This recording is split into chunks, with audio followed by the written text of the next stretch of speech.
Up from Slavery by Booker T. Washington. Chapter 8. Teaching School in a Stable and a Hen House. I confess that what I saw during my month of travel and investigation left me with a very heavy heart. The work to be done in order to lift these people up seemed almost beyond accomplishment. I was only one person, and it seemed to me that the little effort which I could put forth could go such a short distance toward bringing about results. I wondered if I could accomplish anything, and if it were worthwhile for me to try. Of one thing I felt more strongly convinced than ever. After spending this month in seeing the actual life of the colored people, and that, in order to lift them up, something must be done more than merely to imitate New England education as it then existed. I saw more clearly than ever the wisdom of the system which General Armstrong had inaugurated at Hampton. To take the children of such people as I had been among for a month, and each day give them a few hours of mere book education, I felt would be almost a waste of time. After consultation with the citizens of Tuskegee, I set July 4th, 1881, as the day for the opening of the school in the little shanty and church which had been secured for its accommodation. The white people as well as the colored were greatly interested in the starting of the new school, and the opening day was looked forward to with much earnest discussion. There were not a few white people in the vicinity of Tuskegee who looked with some disfavor upon the project. They questioned its value to the colored people, and had a fear that it might result in bringing about trouble between the races. Some had the feeling that in proportion as the Negro received education, in the same proportion would his value decrease as an economic factor in the state. These people feared the result of education would be that the Negroes would leave the farms and that it would be difficult to secure them for domestic service. The white people who questioned the wisdom of starting this new school had in their minds pictures of what was called an educated Negro, with a high hat, imitation gold eyeglasses, a showy walking stick, kid gloves, fancy boots, and whatnot. In a word, a man who was determined to live by his wits. It was difficult for these people to see how education would produce any other kind of colored man. In the midst of all the difficulties which I encountered in getting the little school started, and since then through a period of 19 years, there were two men among all the many friends of the school in Tuskegee upon whom I have depended constantly for advice and guidance, and the success of the undertaking is largely due to these men, for whom I have never sought anything in vain. I mention them simply as types. One is a white man and an ex-slaveholder, Mr. George W. Campbell. The other is a black man and an ex-slave, Mr. Lewis Adams. These were the men who wrote to General Armstrong for a teacher. Mr. Campbell is a merchant and banker, and had had little experience in dealing with matters pertaining to education. Mr. Adams was a mechanic, and had learned the trades of shoemaking, harness making, and tinsmithing during the days of slavery. He had never been to school a day in his life, but in some way he had learned to read and write while a slave. From the first, these two men saw clearly what my plan of education was, sympathized with me, and supported me in every effort. In the days which were darkest financially for the school, Mr. Campbell was never appealed to when he was not willing to extend all the aid in his power. I do not know two men, one an ex-slaveholder, one an ex-slave, whose advice and judgment I would feel more like following in everything which concerns the life and development of the school at Tuskegee than those of these two men. I've always felt that Mr. Adams, in a large degree, derived his unusual power of mind from the training given his hands in the process of mastering well 3 trades during the days of slavery. If one goes today into any southern town and asks for the leading and most reliable colored man in the community, I believe that in 5 cases out of 10, he will be directed to a Negro who learned a trade during the days of slavery. On the morning that school opened, 30 students reported for admission. I was the only teacher. The students were about equally divided between the sexes. Most of them lived in Macon County, the county in which Tuskegee is situated, and of which it is the county seat. A great many more students wanted to enter the school, but it had been decided to receive only those who were above 15 years of age and who had previously received some education. The greater part of the 30 were public school teachers, and some of them were nearly 40 years of age. With the teachers came some of their former pupils, and when they were examined, it was amusing to note that in several cases, the pupil entered a higher class than did his former teacher. It was also interesting to note how many big books some of them had studied and how many high-sounding subjects some of them claimed to have mastered. The bigger the book and the longer the name of the subject, the prouder they felt of their accomplishment. Some of them had studied Latin and one or two Greek. This, they thought, entitled them to special distinction. In fact, one of the saddest things I saw during the month I traveled, which I have described as a young man who had attended some high school, sitting down in a one-room cabin with grease on his clothing, filth all around him, and weeds in the yard and garden, engaged in studying a French grammar. The students who came first seemed to be fond of memorizing long and complicated rules in grammar and mathematics, but had little thought or knowledge of applying these rules to the everyday affairs of their life.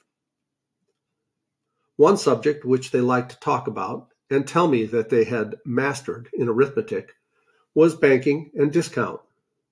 But I soon found out that neither they nor almost anyone in the neighborhood in which they lived had ever had a bank account. In registering the names of the students, I found that almost every one of them had one or more middle initials. When I asked what the J stood for in the name of John J. Jones, it was explained to me that this was a part of his in-titles. Most of the students wanted to get an education because they thought it would enable them to earn more money as school teachers. Notwithstanding what I've said about them in these respects, I have never seen a more earnest and willing company of young men and women than these students were. They were all willing to learn the right things as soon as it was shown them what was right. I was determined to start them off on a solid and thorough foundation, so far as their books were concerned. I soon learned that most of them had the merest smattering of the high-sounding things that they had studied. While they could locate the desert of Sahara or the capital of China on an artificial globe, I found that the girls could not locate the proper places for the knives and forks on an actual dinner table, or the places on which the bread and meat should be set. I had to summon a good deal of courage to take a student who had been studying cube root and banking and discount and explain to him that the wisest thing for him to do first was thoroughly to master the multiplication table. The number of pupils increased each week until by the end of the first month there were nearly 50. Many of them, however, said that as they could remain only for 2 or 3 months, they wanted to enter a high class and get a diploma the first year if possible. At the end of the first 6 weeks, a new and rare face entered the school as a co-teacher. This was Miss Olivia A. Davison, who later became my wife. Miss Davison was born in Ohio and received her preparatory education in the public schools of that state. When little more than a girl, she heard of the need of teachers in the South. She went to the state of Mississippi and began teaching there. Later, she taught in the city of Memphis. While teaching in Mississippi, one of her pupils became ill with smallpox. Everyone in the community was so frightened that no one would nurse the boy. Miss Davidson closed her school and remained by the bedside of the boy night and day until he recovered. While she was at her Ohio home on her vacation, the worst epidemic of yellow fever broke out in Memphis, Tennessee, that perhaps has ever occurred in the South. When she heard of this, she at once telegraphed the mayor of Memphis, offering her services as a yellow fever nurse, although she had never had the disease. Miss Davidson's experience in the South showed her that the people needed something more than mere book learning. She heard of the Hampton system of education and decided that this was what she wanted in order to prepare herself for better work in the South. The attention of Mrs. Mary Hemingway of Boston was attracted to her rare ability. Through Mrs. Hemingway's kindness and generosity, Miss Davidson, after graduating at Hampton, received an opportunity to complete a 2-year course of training at the Massachusetts State Normal School at Framingham. Before she went to Framingham, someone suggested to Miss Davidson that, since she was so very light in color, she might find it more comfortable not to be known as a colored woman in this school in Massachusetts. She at once replied that under no circumstances and for no considerations would she consent to deceive anyone in regard to her racial identity. Soon after her graduation from the Framingham Institution, Miss Davidson came to Tuskegee, bringing into the school many valuable and fresh ideas as to the best methods of teaching, as well as a rare moral character and a life of unselfishness that I think has seldom been equaled. No single individual did more toward laying the foundations of the Tuskegee Institute so as to ensure the successful work that had been done there than Olivia A. Davidson. Miss Davidson and I began consulting as to the future of the school from the first. The students were making progress in learning books and in developing their minds, but it became apparent at once that if we were to make any permanent impression upon those who had come to us for training, we must do something besides teach them mere books. The students had come from homes where they had no opportunities for lessons which would teach them how to care for their bodies. With few exceptions, the homes in Tuskegee in which the students boarded were but little improvement upon those from which they had come. We wanted to teach the students how to bathe, how to care for their teeth and clothing. We wanted to teach them what to eat, how to eat it properly, and how to care for their rooms. Aside from this, we wanted to give them such a practical knowledge of some one industry, together with the spirit of industry, thrift, and economy, that they would be sure of knowing how to make a living after they had left us. We wanted to teach them to study actual things instead of mere books alone. We found that the most of our students came from the country districts, where agriculture in some form or other was the main dependence of the people. We learned that about 85% of the colored people in the Gulf states depended upon agriculture for their living. Since this was true, we wanted to be careful not to educate our students out of sympathy with agricultural life so that they would be attracted from the country to the cities and yield to the temptation of trying to live by their wits. We wanted to give them such an education as would fit a large proportion of them to be teachers, and at the same time cause them to return to the plantation districts and show the people there how to put new energy and new ideas into farming, as well as into the intellectual and moral and religious life of the people. All these ideas and needs crowded themselves upon us with a seriousness that seemed well nigh overwhelming. What were we to do? We had only the little old shanty and the abandoned church which the good colored people of the town of Tuskegee had kindly loaned us for the accommodation of the classes. The number of students was increasing daily.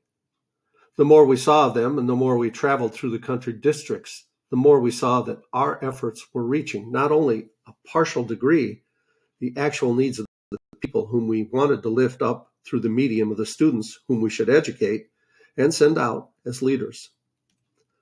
The more we talked with the students who were then coming to us from several parts of the state, the more we found that the chief ambition among a large proportion of them was to get an education so that they would not have to work any longer with their hands. This is illustrated by a story told us of a colored man in Alabama who one hot day in July, while he was at work in a cotton field, suddenly stopped and looked toward the skies and said, "Oh Lord, the cotton am so grassy, the work am so hard, and the sun am so hot, that I believe this darky am called to preach."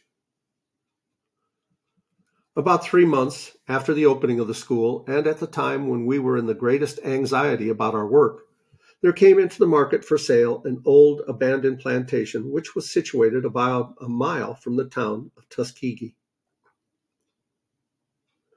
The mansion house, or big house as it would have been called, which had been occupied by the owners during slavery, had been burned. After making a careful examination of this place, it seemed to be just the location that we wanted in order to make our work effective and permanent. But how were we to get it?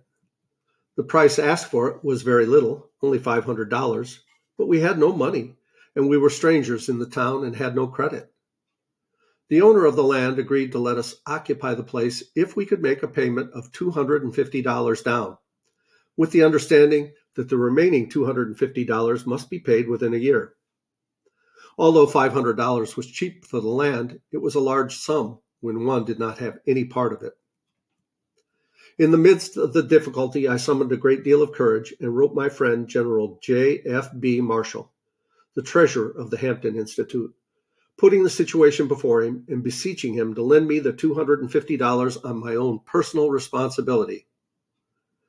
Within a few days, a reply came to the effect that he had no authority to lend me money belonging to the Hampton Institute, but that he would gladly lend me the amount needed from his own personal funds. I confess that the securing of this money in this way was a great surprise to me, as well as a source of gratification.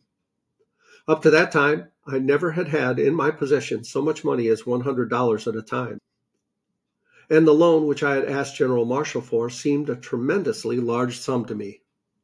The fact of my being responsible for the repaying of such a large amount of money weighed very heavily upon me. I lost no time in getting ready to move the school onto the new farm. At the time we occupied the place, there were standing upon it a cabin, formerly used as the dining room, an old kitchen, a stable, and an old hen house. Within a few weeks, we had all these structures in use. The stable was repaired and used as a recitation room, and very presently the hen house was utilized for the same purpose. I recall that one morning when I told an old colored man who lived near and who sometimes helped me that our school had grown so large that it would be necessary for us to use the hen house for school purposes, and that I wanted him to help me give it a thorough cleaning out the next day, he replied in the most earnest manner, "What you mean, boss? You surely ain't going to clean out the hen house in the daytime." Nearly all the work of getting the new location ready for school purposes was done by the students after school was over in the afternoon. As soon as we got the cabins in condition to be used, I determined to clear up some land so we could plant crops. When I explained my plan to the young men, I noticed that they did not seem to take to it very kindly. It was hard for them to see the connection between clearing land and an education. Besides, many of them had been school teachers, and they questioned whether or not clearing land would be in keeping with their dignity. In order to relieve them of any embarrassment, each afternoon after school, I took my axe and led the way to the woods. When they saw that I was not afraid or ashamed to work, they began to assist with more enthusiasm. We kept at the work each afternoon until we had cleared about 20 acres and had planted a crop. In the meantime, Miss Davidson was devising plans to repay the loan. Her first effort was made by holding festivals or suppers. She made a personal canvass among the white and colored families in the town of Tuskegee and got them to agree to give something, like a cake, a chicken, bread, or pies, that could be sold at the festival. Of course, the colored people were glad to give anything that they could spare, but I want to add that Miss Davidson did not apply to a single white family, so far as I now remember, that failed to donate something, and in many ways, the white families showed their interest in the school. Several of these festivals were held, and quite a little sum of money was raised. A canvass was also made among the people of both races for direct gifts of money, and most of those applied to gave small sums. It was often pathetic to note the gifts of the older colored people, most of whom had spent their best days in slavery. Sometimes they would give 5 cents, sometimes 25 cents. Sometimes the contribution was a quilt or a quantity of sugar cane. I recalled one old colored woman who was about 70 years of age who came to see me when we were raising money to pay for the farm. She hobbled into the room where I was, leaning on a cane. She was clad in rags, but they were clean. She said, "Mr. Washington, God knows I spent the best days of my life in slavery, God knows I was ignorant and poor. But, she added, I knows what you and Miss Davison is trying to do. I knows you was trying to make better men and better women for the colored race. I ain't got no money, but I want you to take these 6 eggs, what I's been saving up, and I want you to put these 6 eggs into an education of these boys and girls. Since the work at Tuskegee started, it has been my privilege to receive many gifts for the benefit of the institution, but never any, I think, that touched me so deeply as this one. Please like, subscribe, and leave a comment below. I'd love to hear from you guys. I love you. As Tigger says, ta-ta for now.